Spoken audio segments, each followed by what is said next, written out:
इसके पहले जो है हम लोग लॉ पढ़ चुके थे, और अभी जो है हम लोग सोर्सेस ऑफ लॉ को स्टार्ट कर रहे हैं, एंड देन इसके बाद हम लोग types of law and the theory of laws को जो है समझेंगे। सबसे पहले जो है लॉ क्या होता है ये तो हम लोग पढ़े, लेकिन सबसे इंपॉर्टेंट ये पढ़ना है कि सोर्सेस ऑफ लॉ क्या होता है, यानी जो कानून बनता है उसका मेन सोर्स क्या होता है। What were the primary sources of the law. कोई भी लॉ जो भारत सरकार के द्वारा बनाया जाता है, ये एक्चुअली वो लोग भी तो कहीं से कुछ ना कुछ सोर्सेस निकाल के ही बनाते होंगे। ऐसा तो है नहीं कि अचानक मन में आ गया और बना दिया, नहीं। कुछ ना कुछ तो सोर्स होगा, है ना। सिंपल बात है, हम लोग चाय भी बनाते हैं तो बहुत सारा सोर्सेस होता है। दूध चाहिए, पानी चाहिए, गैस चाहिए, शक्कर चाहिए, चाय पत्ती चाहिए। तो सेम उसी तरीके से क्या होता है कि जो लॉ जब बनाया जाता है, कोई भी लॉ बनाया जाता है, तो उसका भी क्या होता है, मल्टीपल सोर्सेस होता है। जो कानून बन के तैयार होता है तो हम लोग को देखने में लगता है एक लॉ है, लेकिन उस लॉ को बनाने के पीछे जो है बहुत सारा जो है multiple factors are responsible. Multiple factors are actually multiple factors क्या करते हैं, हेल्प करते हैं एक लॉ को फ्रेम आउट करने में। लॉ मेनली क्या होता है, law is basically law is the general rules and regulations made by the state to regulate the external behavior, to regulate the harmful behavior of human being या citizen in the society। समाज में कोई भी नागरिक जो है harmful activity ना करे, कोई भी व्यक्ति किसी दूसरे व्यक्ति को परेशान ना करे इंटेंशनली एंड अनइंटेंशनली, कोई भी व्यक्ति किसी दूसरे व्यक्ति के जीवन में दखल अंदाजी ना करे, कोई भी व्यक्ति किसी दूसरे व्यक्ति के राइट्स को उसको छीने ना, डिप्राइव ना करे, या किसी भी तरीके का जो है वायलेंस करने का कोशिश ना करे, पीस को ब्रीच ना करे। इसके लिए ही तो जो है कानून बनाया जाता है। और जो कानून बनाया जाता है उसका मल्टीपल क्या होता है, सोर्सेस होता है। जैसे इसके सोर्सेस को हम लोग थोड़ा पढ़ते हैं। देखो, अगर सोर्सेस को देखा जाए तो पहला जो सोर्सेस होता है लॉ का, उसको हम लोग कहते हैं कस्टम। क्या होता है, कस्टम। अभी कस्टम क्या होता है बताओ तो, कस्टम क्या होता है।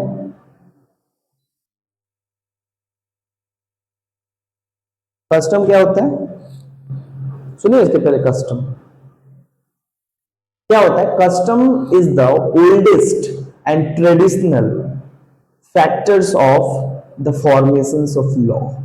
यानी कानून को कानून बनाने के लिए जो है, कानून को बनाने में कस्टम्स का बहुत बड़ा रोल होता है। कस्टम्स का मतलब क्या होता है, कस्टम्स का हिंदी में मतलब होता है रीति रिवाज। कस्टम्स का मतलब क्या होता है, रीति रिवाज। कस्टम्स का मतलब होता है ट्रेडिशन। कस्टम्स का मतलब होता है ट्रेडिशन।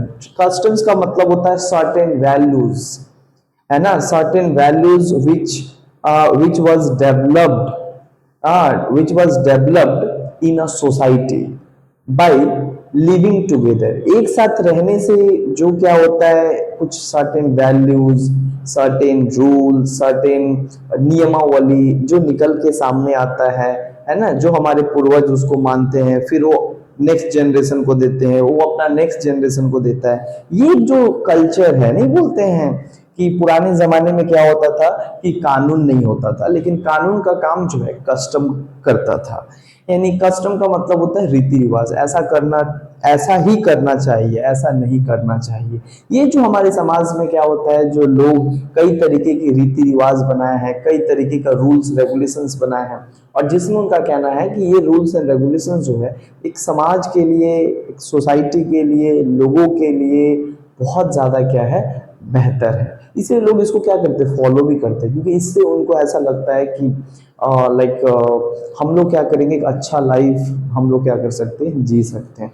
इसलिए लोग क्या करते हैं, रूल्स रेगुलेशन, ट्रेडिशन, रिचुअल्स को क्या करते हैं, फॉलो करते हैं। देखो, कुछ कुछ ऐसे भी रिचुअल्स होते हैं, कुछ कुछ ऐसे भी ट्रेडिशंस होते हैं, कुछ कुछ ऐसे भी एंशिएंट वैल्यूज होते हैं समाज में जो हमेशा एग्जिस्ट होते हैं, जो बेसिकली क्या होता है, भले वो बनाया गया है तो बहुत पहले, लेकिन उसका एक स्ट्रॉन्ग प्रेजेंस है हमारे समाज में।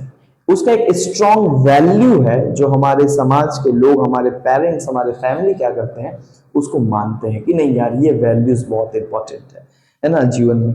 तो जैसे कि कस्टम्स जो हो गया ना, जिसको हम लोग कहते हैं, एक एक कस्टम बेसिकली एक ट्रेडिशन, मतलब एक तरीके का ट्रेडिशन है, एक तरीके का सर्टेन वैल्यूज है। ये बेसिकली क्या होता है, सबसे ओल्डेस्ट सोर्स होता है।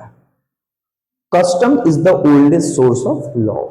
Most of the laws are framed out by taking the help and by taking the help of the ancient culture, ancient customs and ancient traditions. बहुत सारा जो कानून आज हम लोग देखते हैं भारत के कानून में, बहुत सारा कानून ऐसे कानून है जो समाज में रहने वाले लोग उसको बहुत पुराने समय से माना करते थे और मानकर चला करते थे। सो बात के टाइम पे जब स्टेट बना तो स्टेट उस कल्चरल जो लॉ था जो समाज में माना जाता था, जो कि लिखित नहीं था। एक और सबसे गजब बात क्या होता है कि जो कस्टम्स होता है, जो ट्रेडिशंस होता है, दे आर नॉट रिटेन। देखोगे customs and traditions are not written, मतलब ये रिटेन फॉर्मेट में नहीं होता है, ये क्या होता है, अनरिटेन होता है। But people have the strong support, है ना, पीपल उसको बहुत मानते हैं, वैल्यू देते हैं। बहुत कुछ ऐसा है जो लिखा हुआ नहीं है, जैसे हम तुमको बता रहे हैं, जो हमारा आज क्या है, लॉ है। देखो every community have certain culture, every community have their own culture. Her community का अपना अपना क्या होता है, तौर तरीका होता है, अपना मानना होता, अपना धारणा होता, अपना थिंकिंग होता, अपना थॉट होता है ना। तो उस कम्युनिटी में जो थॉट है, जिसको लोग मानते हैं, भरोसा करते, बिलीव करते, ट्रस्ट करते, ये आगे जाकर क्या होता है कि जब भले के लिए होता है, उससे अगर समाज का भला हो रहा है उस ट्रेडिशन से, उस रिचुअल से, उस कल्चर से, तो बाद में स्टेट उसको क्या करता है, एक लीगल स्टेटस दे देता है। When state recognize that custom legally, so now the custom will become the law. And when state recognize, when state give recognition to any rituals, to any rules and regulations in society, that rules and regulations are now not only rules and regulations, they are the law. कोई चीज law कब बनता है, जब state उसको क्या करता है, रिकॉग्नाइज कर लेता है, जब स्टेट उसको क्या करता है, एक्सेप्ट कर लेता है कि हाँ ये एक लॉ है ना। तो अब क्या होता है कि जैसे कि हम एक एग्जांपल दे रहे हैं हमारे समाज में, द बेस्ट एग्जांपल, जैसे कि कैसे कस्टम जो है एक इंपॉर्टेंट सोर्स है लॉ का, यानी कानून बनाने में कस्टम का कितना बड़ा योगदान है, बहुत बड़ा योगदान है। सबसे ओल्डेस्ट, सबसे एंशियंट सोर्स में से एक सोर्स होता है कस्टम। कोई भी कानून को जब बनाया जाता है तो वहां पे कोई ना कहीं कस्टम का बहुत बड़ा रोल होता है। समाज के नियम, लोगों के बोलचाल, लोगों के थिंकिंग, वैल्यू, एक्सेप्टेंस पे ही क्या होता है, कानून बनता है। क्योंकि एट द एंड क्या करना है, वो कानून किस लिए बनाए रहे हैं, ताकि लोग उसको माने। तो इसीलिए हमेशा लोगों का ही जो मानना है, धारणा है, उसी को स्टेट कानून बना देता है, जिससे लोग उसको क्या करें, वॉयलेट ना करें। लोग उसको, लोगों के ही द्वारा तो बनाया गया है, अब लोग उसको चाहकर भी तो वॉयलेट नहीं कर रहे हैं ना, तो उसको कानून बना दो कि कोई नहीं वॉयलेट करेगा। तो यही जब क्या होता है, उस कस्टम को जो लोग फॉलो कर रहे हैं बहुत लंबे समय से, जब स्टेट उसको क्या करता है, रिकॉग्नाइज कर लेता है, तो वो कस्टम अब कस्टम नहीं होता है, अब वो लॉ बन गया है ना। जैसा में ऐसा ही लॉ है, जैसे कहते हैं, देखो हिंदू धर्म में, हिंदू कम्युनिटी में कल्चर है और हम सब अवेयर उसके बारे में। हिंदू कम्युनिटी में कल्चर है, क्या गजब का कल्चर है कि जो ब्याह होता है, यानी शादी जो होता है, तो उसमें एक कल्चर है कि 7 फेरा लेना अनिवार्य है। In Hindu culture there is a ritual, there is a tradition, there is a rules and regulation that आपको 7 फेरा लेना ही पड़ेगा। कितने भी पढ़े लिखे हो वो मतलब नहीं होता है। If you belongs to the Hindu community and, और आप हिंदू कल्चर से शादी हो रहा है तो ये होगा ही। This ritual is mandatory. और अगर ये रिचुअल नहीं होता है, now according to law the marriage is not actually marriage, वो जो मैरिज को लीगल स्टेटस नहीं दिया जाता है। इसीलिए हाँ, सात फेरा जो है पहले के लोग बहुत, मतलब अगर कोई कोर्ट मैरिज करता है तो नहीं होगा साथ में। कोर्ट मैरिज तो एक अलग हो गया ना, हाँ वहां पे नहीं, लेकिन क्या है ना कि हमारे कल्चर में है कि इसका एक बहुत स्ट्रॉन्ग वैल्यू है ना। एक मतलब क्या बोलेंगे, ऐसा नहीं है कि इसको स्किप कर सकते, नहीं करना पड़ेगा ही, ठीक है। अब तो लोग बोलते हैं सात जन्म का, भाई हर जन्म का क्या होता है, हर फेरा का अपना एक लाइक वसूल होता है, अपना एक उसमें लोग कहते हैं सात फेरा यानी सात जन्म तक रहेंगे। यहाँ पे इंसान 7 दिन ना रहे, हाँ, 7 जन्म का बात कर लेने लगता है। जाइए हो, लेकिन हम ज्यादा नहीं बोलेंगे इसके ऊपर। लेकिन बात यहाँ पे ये है कि ठीक है, हमारे सोसाइटी में एक मानना है, धारणा है, और बहुत लंबे समय से हमारे पूर्वजों के द्वारा करते आ रहे हैं, तो हम लोग भी इसको क्या कर रहे हैं, करते आ रहे हैं। हालांकि ये पहले कोई कानून नहीं था, ये हम करते करते करते करते करते इतना ना हैबिचुएट हो गया कि हम इसको कानून के जैसा, कानून का ही दर्जा मानते हैं। ये नहीं होगा, कैसे नहीं हुआ, होगा ना, पंडित जी लोग करवाएगा ही कैसे भी। तो अब एक्चुअली क्या हो गया कि मान लो इस कानून को ना, जब हमारा हिंदू मैरिज एक्ट बन रहा था, जब कानून बन रहा था हिंदू मैरिज एक्ट 1955, तो हिंदुओं का तो अपना एक लॉ है ना, हिंदू मैरिज एक्ट, डायरेक्ट ऐसे लिख दे रहे हैं, हिंदू मैरिज एक्ट 1955 में एक लॉ आया, जहां पे बताया गया कि भैया हिंदू धर्म में जो शादी विवाह होता है वो कैसे होता है। तो उसमें क्या किया गया, जो हमारा ट्रेडिशन है, जो हमारा कल्चर है, जिस जैसे होता है शादी, सेम वही कल्चर और ट्रेडिशन को इस लॉ में क्या किया गया, लिख दिया गया। यानी हमारा गवर्नमेंट ऑफ इंडिया यानी state actually took the tradition of Hindu community to frame the Hindu law. यानी हिंदू लॉ को बनाने के लिए हमारा सरकार क्या किया, स्टेट क्या किया, हिंदू जो कल्चर और रीति रिवाज था उसी को एक्सेप्टेंस दिया जो समाज में चल रहा था। दैट मीन्स क्या हो गया, हिंदू मैरिज एक्ट में भी 7 वचन मैंडेटरी है। दैट मीन्स क्या समझ में आ रहा है कि भैया वो तो एक कल्चर था, ट्रेडिशन था, लेकिन स्टेट उसको क्या रिकॉग्नाइज कर दिया, दिस इज द वैलिड मतलब this is the right way of the marriage in Hindu community. If you want to marry in Hindu community, you have to perform these kind of rituals. But these are not only rituals, but these are the fundamental things that you have to do. You have to perform. Understand? So ये एक गजब बात है। वही हम बताएं कि custom जो है ये यही एक बाद में बदल जाता है, किसके रूप में, कस्टम ही बन जाता है लॉ। तब तक कस्टम होता है जब तक समाज इसको मानता है। लेकिन जिस दिन इस कस्टम को स्टेट अगर क्या करता है, रिकॉग्नाइज कर लिया, तो उस टाइम से ये कस्टम नहीं रहता, ये बदल जाता है लॉ।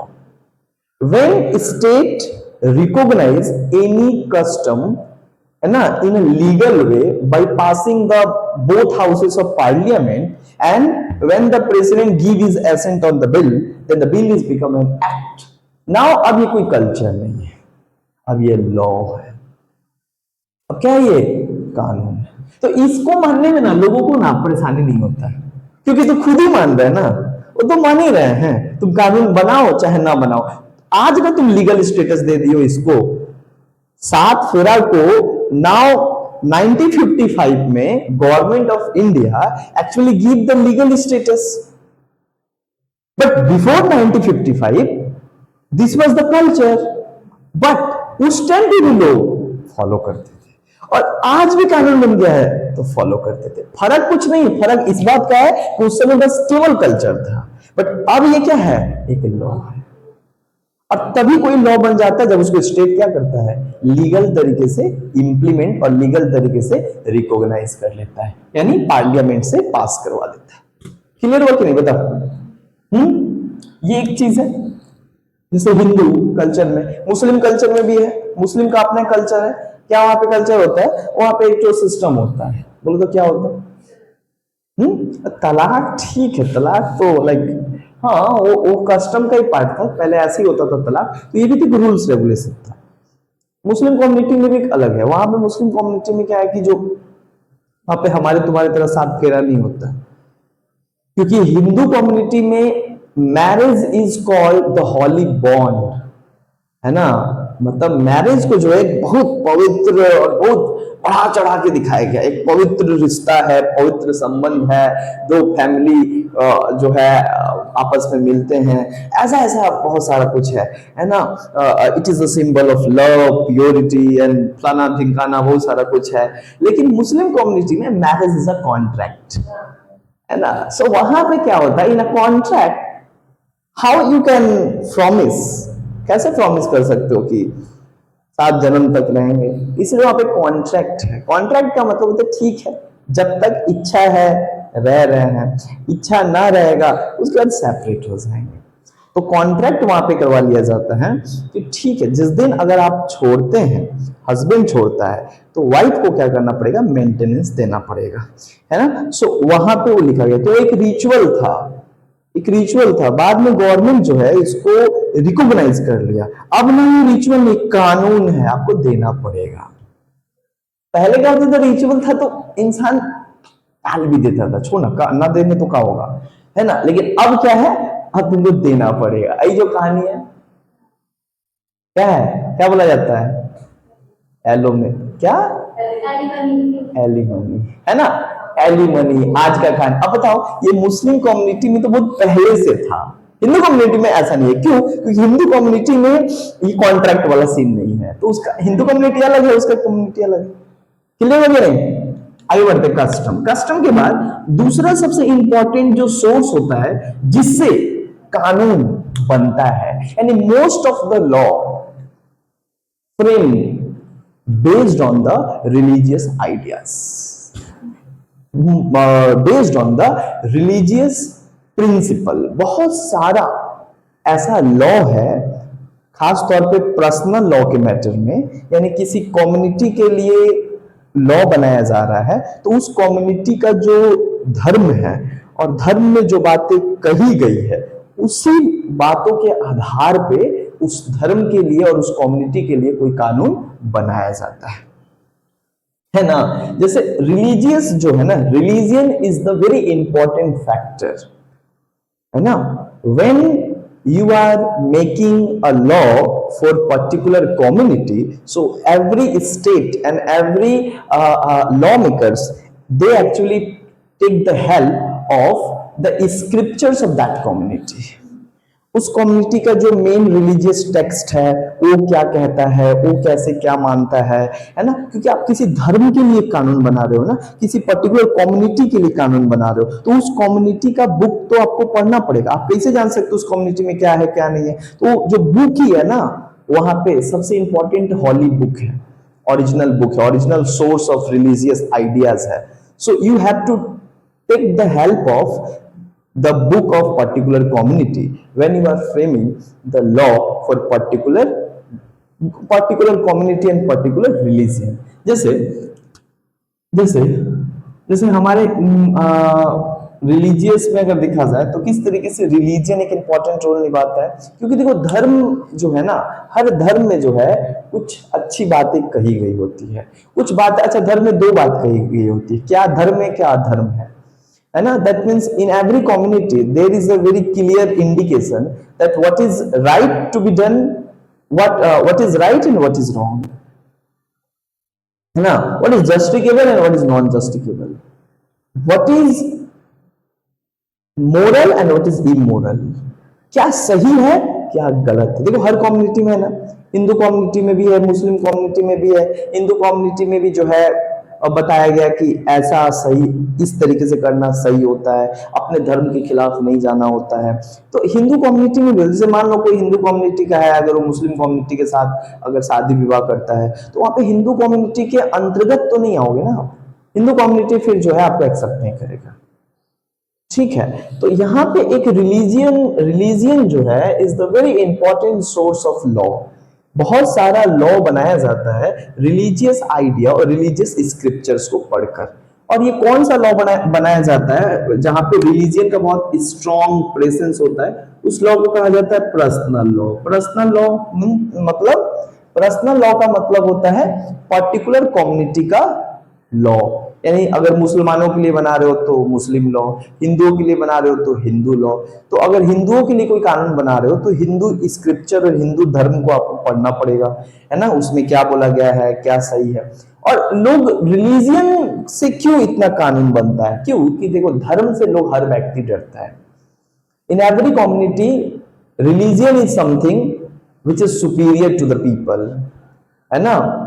रिलीजन एक ऐसा चीज है ना जो लोगों से क्या होता है, ऊपर होता है। धर्म जो है इंसानों से थोड़ा ऊपर होता है, इंसानों के द्वारा ही बनाया जाता है लेकिन इंसानों से ऊपर होता है, क्योंकि धर्म में, हर एक धर्म में क्या होता है, दो कॉन्सेप्ट होता है, the idea of hell and the idea of heaven. हर एक कम्युनिटी में होता है कि क्या करने से जो है आपको स्वर्ग मिलेगा, क्या करने से आपको नरक मिलेगा। कई दफा होता है ऐसा, पाप कर रहे हो ना, जाओ तुमको ऊपर बताया जाएगा, है ना, गरम तेल में तलोगे। तो ये तमाम बातें जो है कहा जाता है, और बहुत सारे कम्युनिटी में कहा जाता है भाई ऐसा काम करना, यानी तुम अगर तीर्थ घूमे, अच्छा काम किए, तो लोग बोलेंगे तुम पक्का कहाँ जाओगे, स्वर्ग में जाओगे। मतलब लोग क्या करते हैं ना, कैटेगराइज करते हैं, जाई हो।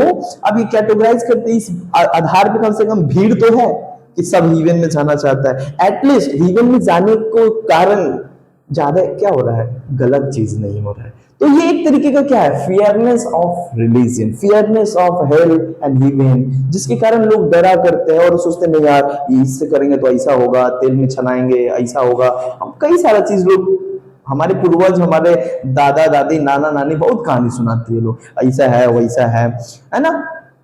अब कौन क्या है कोई नहीं जानता, लेकिन ये सब जानता है कि अगर आप बुरा यहाँ पे करते हो गलत, तो हिसाब तो सबका होगा ना, हिसाब तो सबका होगा। तो वही बात है, अगर आज कम थोड़ा गुनाह करोगे तो वहां पे कम सजा मिलेगा। तो इस आधार पे भी लोग क्या करते हैं, धर्म में जो कुछ गलत बातें बोलेगी कि नहीं करने को, वो लोग नहीं करते। हर धर्म सिखाता है चोरी नहीं करना, लेकिन इंसान चोरी करता है ना। तो जय हो, लेकिन पर्सनल लॉ में क्या होता है, इसका बहुत ज्यादा एक सोर्स है। जैसे रिलीजियन में हम तुमको बताते हैं, धर्म के आधार पे बताया जाए तो रिलीजन कैसे इंपॉर्टेंट सोर्स है। जैसे मुस्लिम लॉ, यानी हमारे देश में जो मुस्लिम लॉ बनाया गया है, जिसको हम लोग शरीयत लॉ कहते हैं, ये 1937 में बनाया गया है। और मुस्लिम लॉ को बनाने में भारत सरकार किसका हेल्प लिया, कुरान। देखो अब कुरान क्या है, Quran is the holy book of Islam religion. So government of India actually take the help of the Quran to prescribe a law for the Muslim. यानी मुस्लिम समाज के लिए आप कानून बना रहे हो, तो मुस्लिम समाज का जो मेन बुक है, जो जिसको वो लोग फॉलो करते हैं, जिसको मानते हैं, तो आप भी उसको अच्छे से पढ़ो, और जो उसमें जो अच्छी बातें हैं उसको आप लॉ बना दो, ताकि उसी कम्युनिटी के लोग उसको तो ऐसे ही मानते थे, अब आप कानून बना दोगे तो क्या हो गया, अब लोग उसका उल्लंघन नहीं करेंगे। जो लोग पहले इस आधार पर सोचते हैं कौन भगवान देख रहे हैं, ऊपर हिसाब होगा तो देखेंगे ऊपर। एटलीस्ट जब आप कानून बना दोगे तो बोलता ऊपर हिसाब नहीं होगा, इधर होगा, है ना। कानून बना दोगे तो मतलब क्या, ऊपर तो हिसाब होगा, तो भगवान करेगा, इधर करेगा जज। तो एक अलग यहाँ पे क्या है, सिस्टम है। तो मुसलमानों के लिए देखो जो मुस्लिम लॉ 1937 में बनाया गया, शरीयत लॉ, है ना, मुसलमानों के ऊपर ही केवल लागू होता है। देखो पर्सनल लॉ जो होता है, तो हर एक कम्युनिटी का अपना अपना पर्सनल लॉ होता है, क्योंकि उस कम्युनिटी के धर्म और धार्मिक रीति रिवाजों को ध्यान में रखकर ही उस कम्युनिटी के लिए कानून बनाया जाता है। क्योंकि हर एक कम्युनिटी का धारणा अलग है, हर एक कम्युनिटी का मानना अलग है, हर एक कम्युनिटी का भगवान अलग है, हर एक कम्युनिटी का अपना रूल्स रेगुलेशंस अलग है। इसीलिए हर एक कम्युनिटी का रिलीजियस टेक्स्ट को ध्यान में रखकर उस कम्युनिटी के लिए कोई लॉ बनाया जाता है, रिलीजियस लॉ बनाया जाता है। अंडरस्टैंड। और साथ साथ भारत भाई एक सेकुलर कंट्री है ना, बट ये रिलीजन एक बहुत इंपॉर्टेंट सोर्स के रूप में निभाता है। लेकिन ये तब खत्म हो जाएगा ना जब यूजीसी आ जाएगा, है ना। ये तब खत्म हो जाएगा जब क्या आ जाएगा, यूसीसी आ जाएगा, नॉट यूजीसी, क्या आ जाएगा, यूसीसी। यूसीसी का मतलब क्या होता है, uniform civil code. Uniform civil code क्या कहता है, जैसे अभी तो पर्सनल लॉ है ना हमारे देश में, मुसलमानों का मुस्लिम लॉ, हिंदुओं का हिंदू लॉ, क्रिश्चियन का क्रिश्चियन लॉ, पर्सियन का पर्सियन लॉ। हर एक कम्युनिटी का अपना अपना लॉ है in a personal matter. Personal matter means marriage, divorce, property, succession, है ना। इन तमाम चीजों में, संपत्ति, मालिकाना हक, इन सब के मामला में क्या होता है कि हर एक कम्युनिटी का जो लोग है, उस कम्युनिटी के जो कानून है वही उसके ऊपर लगता है। अगर कोई मुस्लिम इंसान है तो उसके ऊपर मुस्लिम पर्सनल लॉ ही लागू होगा। अगर शादी ब्याह, संपत्ति से रिलेटेड, तलाक से रिलेटेड अगर कोई केस है तो ठीक है। बट यूसीसी क्या कहता है? यूसीसी कहता है कि यूनिफॉर्म सिविल कोड कहता है कि भाई जब संविधान एक है ना, और एक ही संविधान सब पे लागू होता है, लेकिन जब बात आता है पर्सनल मैटर पे, किसी के धर्म के ऊपर बात आता है, तो उस धर्म का कानून केवल उस धर्म के लोगों के लिए लगता है, फिर दूसरा कानून दूसरे धर्म के लिए लोगों को लगता है। तो लोग कहते हैं कि भाई हिंदू कम्युनिटी में तो एक ही शादी करना अनिवार्य है ना। देखोगे हिंदू मैरिज लॉ क्या कहता है? हिंदू मैरिज लॉ कहता है, मतलब हिंदुओं का कानून कहता है 1955 में जो आया, 1955 में हिंदू मैरिज एक्ट आया, 1956 में हिंदू सक्सेशन एक्ट आया 1956। ये कानून में कहा गया क्या हिंदुओं के लिए? इसमें कहा गया कि देखो भैया, हिंदू लॉ ये कहता है कि अगर आप हिंदू हो, अगर आप किसी से शादी कर रहे हो, तो जब तक कि उसको तलाक ना दे दोगे तब तक आप दूसरा शादी नहीं कर सकते। This is the law in Hindu community, that being a Hindu you can not marry with another women, है ना, स्टिल प्रीवियस वन। बता रहे हैं हिंदुओं के लिए ये कांड है, बट इसका ये मतलब नहीं है कि आप दूसरा शादी और दोबारा नहीं कर सकते। यू कैन, बट एक के साथ रहते हुए किसी दूसरे के साथ, ये तो अनफेयर है। हमारा हिंदू कम्युनिटी में पहले तो तलाक का सिस्टम था ही नहीं। पहले के टाइम पे क्या होता है कि तलाक हमारे यहाँ नहीं होती, इसलिए देखोगे कौन सा पिक्चर है सुल्तान, उसमें बोलता है ना, हमारे यहाँ एक तलाक नहीं होता है, डाइवोर्स नहीं होता। क्यों? तो हिंदू कम्युनिटी को उजागर करता है। मतलब हमारे यहाँ क्या होता है, तलाक फलाक नहीं होता है, हमारे यहाँ ये सब कुछ नहीं होता है ना। अब क्या होता है, तो हिंदू कम्युनिटी में तो ये हाल है, एक टाइम पे एक ही शादी, और जब उसको अगर तलाक दे दोगे तो you can marry with another, you can marry, दूसरा शादी कर सकते हो, बट एक साथ चार चार गो नहीं। But now in a Muslim community, Muslim law ये अलाउ करता है कि यू कैन मैरी वीमेन। आप मतलब आप शादी किए हो और जिनके साथ हो उसके अलावा भी आप क्या कर सकते हैं, 3 और शादी कर सकते हो, यानी 4 शादी कर सकते हो एक साथ। बट प्रॉब्लम सुनो, बट एक और बात उसमें लिखा गया जो लोग नहीं कहते हैं कुरान में और इस लॉ में, मुस्लिम मैरिज एक्ट में, शरीयत लॉ में क्या बोला गया है? बोला गया कि आप तभी शादी करोगे 3 और से, मतलब 4 लोगों से आप तभी शादी करोगे when you can manage। और एक बात, और अगर आप 4 शादी कर रहे हो तो आपको चारों को क्या करना पड़ेगा, आपको उनका ख्याल रखना पड़ेगा, और साथ ही साथ जो उनका मेंटेनेंस आपको टाइम टू टाइम देना पड़ेगा। मतलब ऐसा नहीं है कि लाइक आप किसी के साथ अनफेयर करोगे, इनइक्वालिटी करोगे।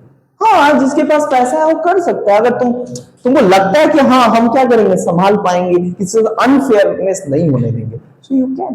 बट हम आज तक ऐसा, इतना हमारे दोस्त हैं, आज तक हम नहीं सुने 4 शादी। अरे देखो, देयर इज अ प्रोविजन ना, there is a provision, there is a ritual, there is a culture in Muslim community, but it is not possible practically ना। There is a law, you can, but the problem is that एक संभाल नहीं रहा, दूसरा नहीं संभालोगे, 4 नहीं संभालोगे। हाँ, simple बात है। अभी के टाइम पे भाई ब्यूटी पार्लर हो गया, अब मॉल हो गया, मतलब बहुत झमेला है भाई। लोग का एक को सामान में तो घर बिक जाएगा। इसीलिए भाई शादी ब्याह सोच समझ के करना चाहिए। जब लाख रुपया कमाने लगो, 2-3 लाख रुपया, हम शादी ब्याह करो, वरना देखोगे तुम्हारा हालत ऐसी खराब रहेगा, जो आएगा फिर झाड़ू से मार के तुमको भगा देगा। तो दिक्कत है ना, सोच समझ के करना पड़ेगा। तो हम क्या बताएं यहाँ पे कि मुस्लिम लॉ तो अपना अपना कम्युनिटी है, देखो वहां पे 4 शादी अनिवार्य है, यहाँ पे एक ही यहाँ पे भी लाइक मतलब वहां पे एक साथ चार्ट हुआ है, बट यहाँ पे क्या है कि नहीं, यहाँ पे एक से पहले तलाक होगा ध्यान, वहां पे ऐसा बात नहीं है ना। तो ये रिलीजियस लॉ है, जो धर्म को क्या किया जाता है, धार्मिक बुक जो है, religious scripture is the primary source of framing personal law, है ना। So actually state recognize all the valid and principle written in scripture and they state to those principle as the law, है ना। To deal with the personal matter, personal matter को deal करने के लिए उस personal law का इस्तेमाल करता है लॉ, जज वगैरह, कोर्ट वगैरह। अब देखो रिलीजन तो यहां पे समझ में आया, रिलीजन कैसे एक इंपॉर्टेंट सोर्स है ना। उसके बाद अगर तीसरा अगर बताया जाए तो रिलीजन के बाद एक और सबसे इंपॉर्टेंट सोर्स होता है जिसको हम लोग आज के टाइम पे कहा जाता है लेजिस्लेचर। क्या कहा जाता है, लेजिस्लेचर। बट लेजिस्लेचर को कहा जाता है, legislature is the modern source of law. मतलब जो लेजिस्लेचर होता है ये आज के आधुनिक समय का एक बॉडी है जो क्या करता है, कानून बनाता है। Legislature is the modern source of law and it is very important body where all the people, all the representatives of people are present and they actually makes a law by and through the majority। यानी legislature का मतलब होता है हमारा parliament. Legislature मतलब क्या होता है, हमारा पार्लियामेंट। लेजिस्लेचर का मतलब होता है लॉ मेकिंग बॉडी। देखो आज के टाइम पे क्या है, in a modern time every state have their legislative. हर एक स्टेट के पास अपना एक लॉ मेकिंग बॉडी है, उसको अलग अलग देश में अलग अलग नाम है, बट एक ही उसका नाम है लेजिस्लेचर, जिसका मेन काम है कानून बनाना, देश के लिए कानून बनाना। तो लेजिस्लेचर ही क्या करता है, देश के लिए क्या करता है, कानून बनाता है। तो एक तो सबसे इंपॉर्टेंट सोर्स हुआ तो, है ना, क्योंकि लेजिस्लेचर ही तो कानून बना रहा है हर चीज के लिए। ये जो अभी बात देश के लिए एक नया कानून यूसीसी, यूनिफॉर्म सिविल कोड, ये जो एक नया लॉ, अच्छा जितना भी लॉ आ रहा है, जैसे लेजिस्लेचर के द्वारा एक और हम बता दें, लेजिस्लेचर के द्वारा एक अभी एक लॉ लाया गया ना, RTI, right to information act. ये क्या इस पार्लियामेंट के द्वारा लाया गया, बनाया गया, है ना। कई सारा लॉ बनाया जाता है। सो ये सब जैसे अभी 2023 में जो है सरकार क्या पास किया, एक नया लॉ पास किया, वुमेन्स रिजर्वेशन बिल, है ना, वुमेन्स रिजर्वेशन बिल। तो ये सब तो क्या है, पार्लियामेंट ही ना पास कर रहा है। अच्छा आज के टाइम पे हमारा सारा कानून कौन बनाता, parliament. And parliament is the most important source of law. Parliament is the important platform where all the laws are made by the majority. बहुमत के द्वारा सारा कानून बनाया जाता है ना। तो लेजिस्लेचर एक सबसे इंपॉर्टेंट सोर्स हुआ, जहां से क्या होता है, हर एक देश के लिए वो क्या करता है, हर एक देश में एक लेजिस्लेचर होता है, जो लेजिस्लेचर अपने देश के नीड के अनुसार कानून बनाता है। जैसे हमारे देश में है हमारा पार्लियामेंट, संसद दिल्ली में, है ना। अब आते हैं लेजिस्लेचर के अलावा एक और सबसे इंपॉर्टेंट सोर्स होता है कानून बनाने का, यानी कानून का एक इंपॉर्टेंट सोर्स होता है। अभी तक तो हम लोग देखें 3 ठो, इसके अलावा यहां पे होता है जिसको हम लोग कहते हैं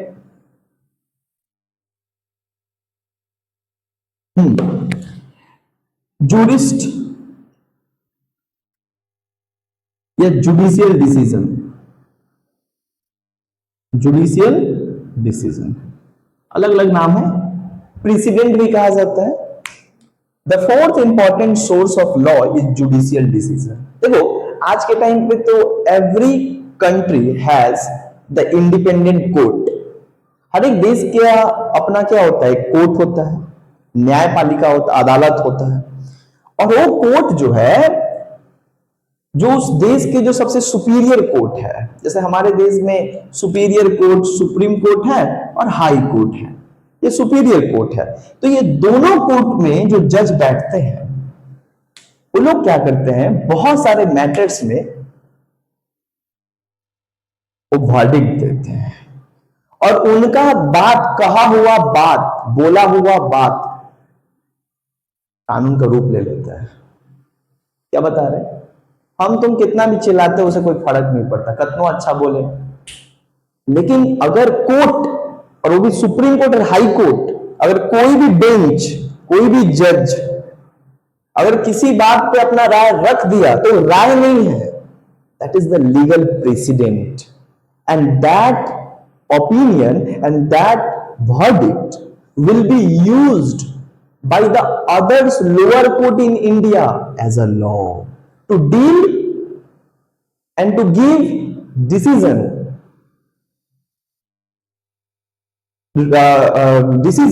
regarding the particular matter. यानी जुडिशियल डिसीजन का मतलब क्या होता है? बहुत सारा ऐसा बात होता है जो जजमेंट लॉ होता है। बहुत सारे मैटर्स में जब सुप्रीम कोर्ट क्या करता है और हाई कोर्ट कोई वर्डिक्ट दे देता है, कोई गाइडलाइन दे देता है, तो उस गाइडलाइन को बाकी कोर्ट का काम होता है उसको फॉलो करना। अगर उसी से रिलेटेड तुम्हारे कोर्ट में भी केस आया, जिस रिलेटेड केस में सुप्रीम कोर्ट सुनवाई करते हुए ये डिसीजन दिया, तो तुम उस डिसीजन, ऐसा ही अगर तुम्हारे कोर्ट में भी केस आता है तो तुम डायरेक्ट सुप्रीम कोर्ट का डिसीजन को क्या करोगे, वहां पे उसी को रख दोगे। इसलिए सुप्रीम कोर्ट और हाई कोर्ट का जो डिसीजन होता है ना, वो क्या होता है, रिकॉर्डेड होता है, टेस्टिमोनी के रूप में रखा जाता है, ताकि दूसरे कोर्ट के लिए क्या है, ये नजीर बन जाता है। नजीर का मतलब होता है लॉ बन जाता है। समझ में आ रहा है? तो हम लोग कितना भी चिल्लाते हैं, हमारा कोई बात का कोई वैल्यू नहीं है। लेकिन अगर कोर्ट कह दिया, कोर्ट अगर कोई सुप्रीम कोर्ट कोई डिसीजन दे दिया किसी चीज में, अगर वही केस भारत के किसी भी कोर्ट में अगर जाए, तो सुप्रीम कोर्ट का जो डिसीजन दिया गया था वही डिसीजन वो कोर्ट देगा। दिमाग क्या लगाने का चाहे, जब हमारा बड़ा सुप्रीम कोर्ट बोल ही दिया कि यही होगा, तो इस मैटर में जो है हम भी वही डिसीजन दे देते हैं। सिंपल बात है। अच्छा, वही डिसीजन बार बार बार बार दिया जाता तो एक तो लॉ के रूप में काम होने लगा ना। तो हाउ द वर्डिक्ट ऑफ जज became the law for the justice. एक जस्टिस हुआ ना, तुम डिसीजन दे दिए, तो क्या किए तुम, कोर्ट के जज क्या किए, जस्टिस दिए ना, न्याय दिए ना। तो सोचो न्याय का रूप ले ले रहा है, यानी कानून का रूप ले ले रहा है। दैट्स वाई जजेस, the verdict and opinion of जजेस on any matter become the law, and that law should be followed by each and every subordinate court in India. जितने भी हमारे देश में सब ऑर्डिनेट कोर्ट है, सब ऑर्डिनेट मतलब समझती हो, इनके नीचे सभी को फॉलो करना पड़ेगा। हाँ, क्लियर हुआ? जैसा कि सुप्रीम कोर्ट एक गाइडलाइन दिया ना, सुप्रीम कोर्ट कई दफा गाइडलाइन, देखो जैसे सुप्रीम कोर्ट हम बता दें जुडिशियल डिसीजन, सुप्रीम कोर्ट बोला भाई right to privacy, right to privacy में राइट टू हेल्थ भी आता है। सुप्रीम कोर्ट ने वर्डिक्ट दिया कि right to privacy is the fundamental right and no one should be deprived from these rights, है ना। राइट टू प्राइवेसी है उसका राइट, फंडामेंटल राइट है, आप उससे छीन नहीं सकते। तो अगर अब कोई भी केस आया तो बाकी सब कोर्ट तो डायरेक्ट बोल देंगे सुप्रीम कोर्ट का गाइडलाइन। जैसे कई दफा अभी सुप्रीम कोर्ट का गाइडलाइन ये भी है, विशाखा गाइडलाइन हुआ ना 1997 में, एक केस हुआ था राजस्थान में, भानवरी देवी बोल की एक आंगनबाड़ी की एक क्या बोल सकते हैं, एम्प्लॉयमेंट मतलब एक टीचर थी, हाँ, जो घर घर जाकर कैंपेनिंग कर रही थी कि चाइल्ड मैरिज को रोका जाए, उनको रेप किया गया। तो उसके बाद क्या होता है, उस समय कोई कानून नहीं था कि अगर गवर्नमेंट एम्प्लॉय के साथ पुलिस कस्टडी में पुलिस वाला अगर रेप करता है तो उसके ऊपर कोई कानून नहीं, क्योंकि बाकी सारे तो समझते थे कि क्रिमिनल, ये लोग तो बचाने वाले हैं ना, क्रिमिनल ना ऐसा करेगा, तो उसके लिए तो बनाया गया था कानून। लेकिन ये कोई नहीं सोचा था भारत में कि ऐसा केस हो जाएगा। उस टाइम पे सुप्रीम कोर्ट एक वर्डिक्ट दिया था, जब पूरा देश में पूरा ये हो रहा था, तो सुप्रीम कोर्ट वर्डिक्ट दिया था, एक गाइडलाइन दिया, जिस गाइडलाइन को कहा गया विशाखा गाइडलाइन। मतलब जब तक कानून नहीं बन जाए, यानी कानून बनाने का मेन काम किसका है, कानून बनाने का लेजिस्लेचर, सरकार का है।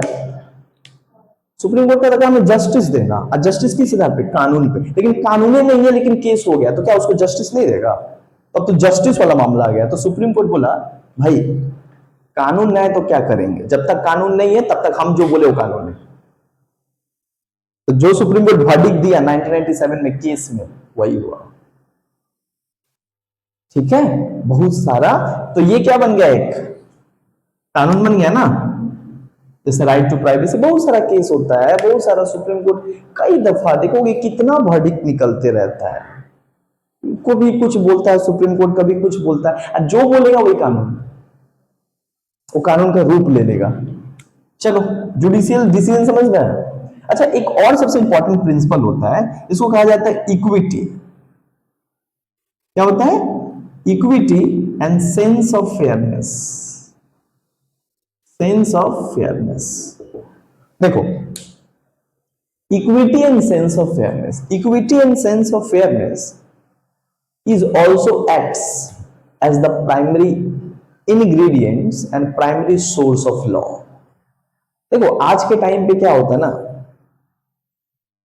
कि जरूरी नहीं है कि संविधान और कानून में सारा घटना के बारे में जिक्र किया हो सकता है कोई घटना उन लोग के दिमाग में, लॉ मेकर्स का नहीं आया कि ऐसा भी हो सकता है।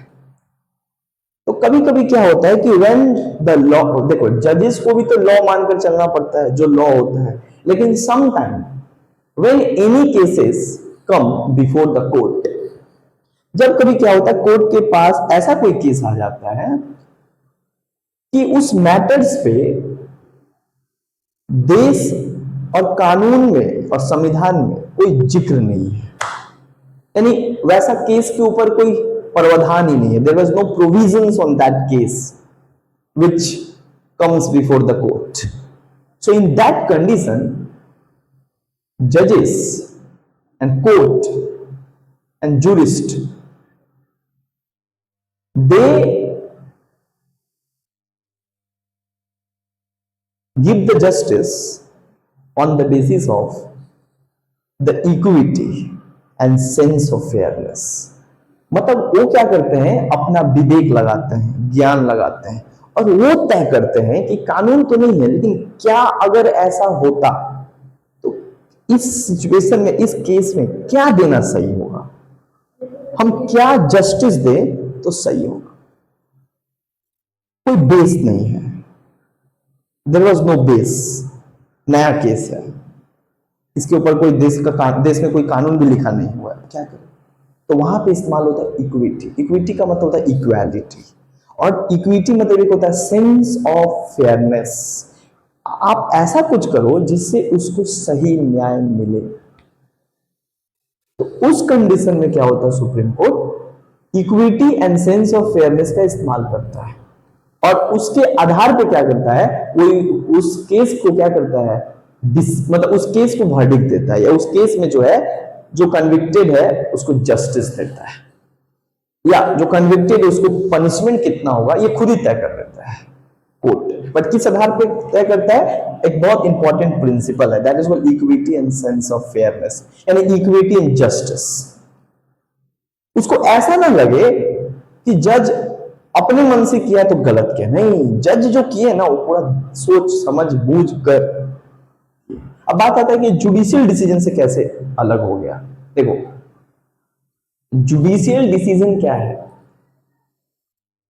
कुछ तथ्यों के आधार पर सुप्रीम कोर्ट देता है, by following constitutions, by following the certain laws, certain grounds. But जब एकदम नया है तो क्या करेगा, equity and sense of fairness के ऊपर ही दे देता है डिसीजन। ऐसा कोई केस आ जाता है छोटा मोटा, ऐसा जिसका जिक्र ही नहीं है, तो अपने आधार पे दे देता है। सुप्रीम कोर्ट के जज जो ठीक लगता है उनको दे देते हैं, ठीक है ना। ये हो गया equity and sense of fairness. इसके बाद आता है साइंटिफिक कमेंट्रीज। अभी साइंटिफिक कमेंट्रीज क्या होता है? साइंटिफिक कमेंट्रीज को कहा जाता है बहुत सारा लॉ जो है, जूरिस्ट बुक्स, देखोगे सबसे इंपॉर्टेंट क्या होता है, जो जजेस होते हैं वो लोग भी तो क्या करते हैं, बुक्स पढ़ते हैं, बहुत सोर्सेस हमेशा अप टू डेट रहते हैं, सोर्सेस पढ़ते हैं, पढ़ते रहते हैं। कभी क्या ऐसा कुछ केस आ गया तो हमारे ही लॉ में क्या प्रॉब्लम है वो हर चीज एड्रेस करते हैं। तो कुछ कुछ क्या होते हैं, सम जूरिस्ट। अच्छा, जूरिस्ट मतलब दे आर नॉट प्रेजेंट जज। जूरिस्ट का मतलब होता है जो रिटायर हो गए अपने पद से और उसके बाद आप क्या कर रहे हैं ना, डीप एनालिसिस कर रहे हैं कि हमारे संविधान में, हमारे लॉ में और क्या सुधार हो जा सकता है। वो हमारे लॉ में अब सुधार कर रहे हैं, अब वो हमारे लॉ में ढूंढ रहे हैं कि कहां पे गलती है। और वो क्या कर रहे हैं, वो सब चीज को पढ़ लिख कर क्या कर रहे हैं, अपना एक बुक लिख रहे हैं, थीसिस लिख रहे हैं, उस थीसिस में लिख रहे हैं कि क्या क्या गलती है क्या क्या नहीं। मतलब वो क्या कर रहे हैं, इंटरप्रेट कर रहे हैं। They actually try to interpret the existing law. They actually try to interpret the problems and that how to improve the existing law. और इसके ऊपर वो बुक लिख रहे हैं। जैसे हमारे बहुत सारे ऐसे लोग हुए हैं, जैसे एक सबसे गद्दावर ब्लैक स्टोन। ब्लैक स्टोन का बुक, ब्लैक स्टोन एक इंग्लिश जूरिस्ट है, दुनिया का सबसे बेहतरीन, ऐसा कोई जज नहीं है जो इनका बुक नहीं पढ़ता है। ब्लैक स्टोन है ना। उसके बाद ब्लैक स्टोन के बाद डीडी बसु, ये तो खुद भी एक व्यक्ति है जिनका बुक है जो कॉन्स्टिट्यूशंस को इंटरप्रेट किए हैं, है ना।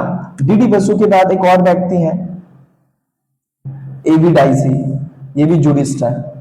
एबी डाइसी ये कौन है, इंग्लिश जूरिस्ट। और ये तो इन्होंने एक नया कॉन्सेप्ट दिया था जो दुनिया का सारा देश अपनाया, रूल ऑफ लॉ, कानून का शासन, है ना। तो एबी डाइसी हुआ, ब्लैक स्टोन हुआ, डीडी बसु हुआ। जैसे हमारे देश में बीएन राव हुआ, बीएन राव हुए कॉन्स्टिट्यूशनल एडवाइजर, है ना। तो ये तमाम लोगों का जो थॉट है, एनालिसिस है, कमेंट है, क्रिटिसिज्म है। देखो, नहीं बोला जाता इंसान का कि सोनार का घर का कचरा भी क्या होता है, लोहार से महंगा होता है। कहावत सुनी हो, हाँ, बादाम से महंगा होता है। हाँ, जो भी हो। तो एक ये कॉन्सेप्ट यहाँ पे क्यों बोला गया कि सोनार का घर का कचरा भी जो है लोहार के बादाम से महंगा होता है। पता है क्यों बोला गया? They are the jurist. ये किसी को अगर गाली भी देते हैं ना, गाली तो देते नहीं है लेकिन क्रिटिसाइज करते हैं ना, तो वो उसमें भी पॉइंट होता है किस बेसिस पे किए। तो जूरिस्ट जो प्रेजेंट जज है ना और जो लॉ मेकर्स है, वो लोग इनके बातों को पढ़ते हैं। जैसे हमारे देश में भी कौन है, जस्टिस क्या नाम है उनका, नाम अभी भूल जा रहे हैं हम, लेकिन कपिल शर्मा, कपिल जो है उनका, वो जूरिस्ट है प्रेजेंट। लॉयर भी एक राम जेठमलानी, कपिल सिब्बल, पूरा नाम इनका कपिल सिब्बल है। कपिल सिब्बल देश के प्रधानमंत्री को क्रिटिसाइज किए, देश के प्रधानमंत्री मन की बात में बोले तो बोले कि ऐसा प्रधानमंत्री हम आज तक नहीं देखे, दुर्भाग्यवश, unfortunate prime minister of India. तो अब वो ऐसा बात बोले, इतना बड़ा लॉयर होके, चलो मान लेते हैं कि हाँ वो ऑपोजिशन पार्टी करते हैं तो ठीक है, लेकिन कुछ तो वैलिड पॉइंट दिए। देश के प्रधानमंत्री बोलना आसान थोड़ी है।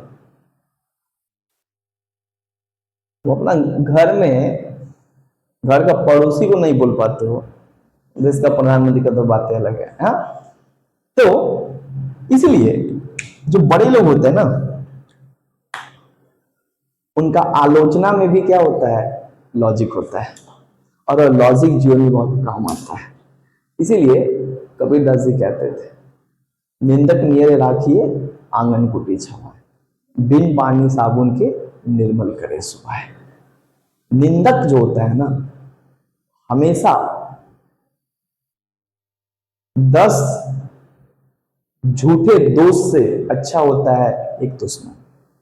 एटलीस्ट दुश्मनी ठीक से करता है। समझ में? साइंटिफिक, लास्ट साइंटिफिक कमेंट्री समझ में आया? साइंटिफिक कमेंट्री समझ में आया? ये तमाम चीज क्या है? These are the important source of law. कोई भी देश में आज जो कानून बनता है, ये तमाम सोर्सेस को क्या किया जाता है, फॉलो किया जाता है। अब अब तुम बताओ, ये जो लेजिस्लेचर है जो आज के टाइम पे मॉडर्न टाइम में देश के लिए कानून बनाता है, अब लेजिस्लेचर में जो बिल रखा जाता है वो जजेस के डिसीजन और वर्डिक्ट से क्या होते हैं, आसपास होते हैं। जब केस आया 3 तलाक का, जब इसका नाम हम बोल जा रहे फिर बनो केस बोल के, बाकी का नाम हमको याद नहीं है, आता है तो हाँ हम बताए थे तुम लोग को, बनो केस बोल के। ये केस हुआ था 1985 में, है ना। तो ये केस हुआ था कि एक मुस्लिम औरत और उसके जो पति थे वो एडवोकेट, लॉयर एडवोकेट थे। तो क्या किया, अपना पति जो है पत्नी को छोड़ दिया। तो ये लॉ था, उसमें था मुस्लिम लॉ में, और किसी दूसरे से शादी कर ली। पहला बार हुआ कि वो मेंटेनेंस का डिमांड कर दी कि तुम मेरे को छोड़ के जा रहे हो, हम कैसे रहें, हम तो तलाक दिए नहीं, तुम तलाक दियो ना, तुम जा रहे हो, तो फिर मेरा क्या होगा, हम अपना जिंग कैसे, मेरे पास तो हाथ में कुछ है भी नहीं कि हम कुछ करके। उस समय 1985 में, लाइक आज के टाइम पे भी उतना कौन सोचता है। आज भी कहा जाता है कि मैन जो है उनका काम होता है बाहर से अर्न करके लाना, विमेन का काम होता है घर को संभालना, बच्चों को देख रेख करना। बोलते हैं भाई मेरा मेंटेनेंस कौन देगा। बात है कि लॉयर की इतनी बड़ी पत्नी है, थोड़ा बहुत दिमाग उनके साथ रह के उनको भी आ गया। और देखो एक अंदर से भी निकल यार, ऐसा फेयर नहीं है कोई। देखो ये तो हजारों करोड़ों औरत के साथ हो रहा था, but the problem is that everyone step नहीं ले पाया ना। ये स्टेप लिए कुछ लोगों ने सपोर्ट किया, कुछ लोगों ने क्रिटिसाइज किया, बहुत सारे लोग तो इनके अगेंस्ट हो गए, ऐसे के। बट जो विमेन ने फेस कर रही थी इनके सपोर्ट। अब धीरे धीरे एक पिटीशन नहीं 1000 पिटीशन जाने लगा, 100 पिटीशन जाने लगा, लाखों पिटीशन सुप्रीम कोर्ट में जाने लगा यही को लेके, हमको चाहिए मेंटेनेंस, हमको चाहिए मेंटेनेंस, हमको चाहिए मेंटेनेंस, हमको चाहिए। सुप्रीम कोर्ट के पास गया केस।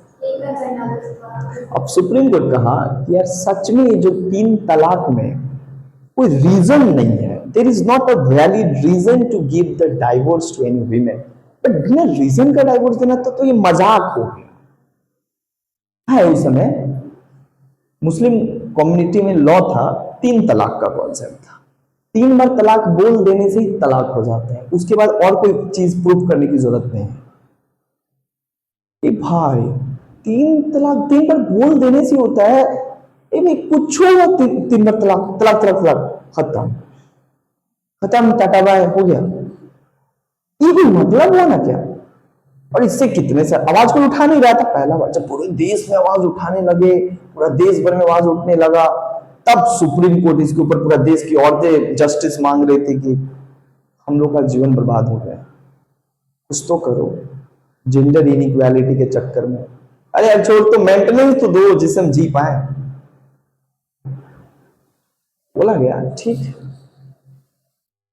सुप्रीम कोर्ट बोला देखिए भाई लॉ तो नहीं है, और कोर्ट एंड जज are not above the law and constitution. But फिर भी जस्टिस का बात तो यहां पे सही बोल रही हो। तो सुप्रीम कोर्ट क्या बोला कि रुकिए,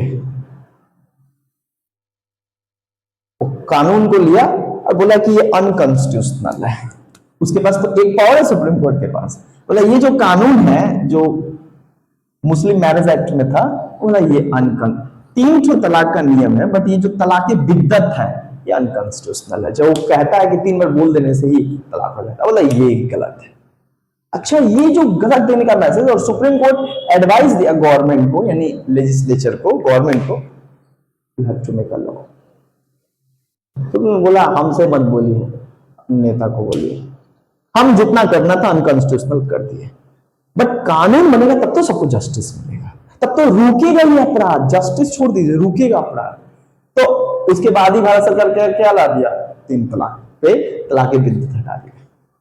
देखो how judicial decision, how judicial verdict plays a very important role, right, और लेजिस्लेचर को एक इंकरेज करता है, दैट मीन्स आज भी देखो लेजिस्लेचर सबसे सोर्स लेता है और तब जाकर बिल लाता है। That means important source of law. समझ में आया? तो ये एक हम लोग का सबसे इंपॉर्टेंट यहाँ पे हम समझे सोर्सेस ऑफ लॉ, कि किसी भी देश का, किसी भी मुल्क का कानून का जो प्रोसेस यही है। हर एक मुल्क में यही कानून बनाता है, बट ये सब बहुत इंपॉर्टेंट सोर्स के रूप में निभाता है। क्लियर? चलो अगले अगले क्लास जो हम लोग टाइप्स पढ़ लेंगे, थ्योरी पढ़ लेंगे, कंप्लीट हो जाएगा।